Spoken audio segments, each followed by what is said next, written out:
श्री परमात्मने नमः। इस वीडियो में हम जानेंगे गीता की महिमा के बारे में, जानेंगे कि क्या है उपनिषद, ब्रह्मसूत्र और भगवत गीता, और आखिर में हम जानेंगे कि भगवत गीता का पाठ करने की अलौकिक विधि क्या है। इसलिए बने रहे हमारे साथ अंत तक। श्रीमद् भगवत गीता की महिमा अगाध और असीम है। यह भगवत गीता ग्रंथ प्रस्थानत्रय में माना जाता है।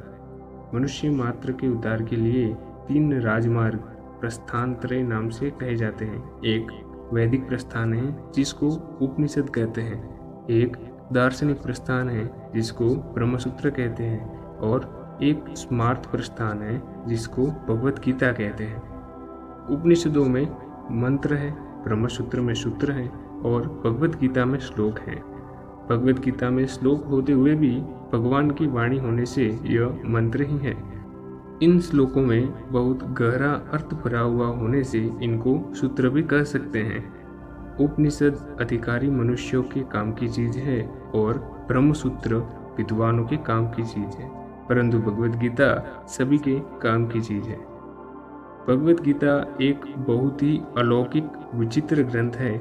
इसमें साधक के लिए उपयोगी पूरी सामग्री मिलती है, चाहे वह किसी भी देश का, किसी भी वेश का, किसी भी समुदाय का, किसी भी संप्रदाय का, किसी भी वर्ण का, किसी भी आश्रम का कोई भी व्यक्ति क्यों न हो।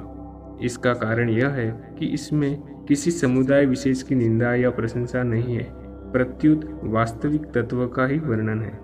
वास्तविक तत्व वह है जो परिवर्तनशील है, प्रकृति और प्रकृतिजन्य पदार्थों से सर्वथा अतीत और संपूर्ण देश, काल, वस्तु, व्यक्ति आदि में नित्य निरंतर एक रस एक रूप रहने वाला। जो मनुष्य जहाँ है और जैसा है, वास्तविक तत्व वहाँ वैसा ही पूर्ण रूप से विद्यमान है, परंतु परिवर्तनशील प्रकृतिजन्य वस्तु व्यक्तियों में राग द्वेष के कारण उसका अनुभव नहीं होता।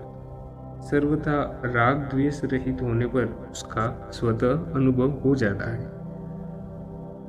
हर एक दर्शन के अलग अलग अधिकारी होते हैं, पर गीता की यह विलक्षणता है कि अपना उद्धार चाहने वाले सब के सब इसके अधिकारी हैं।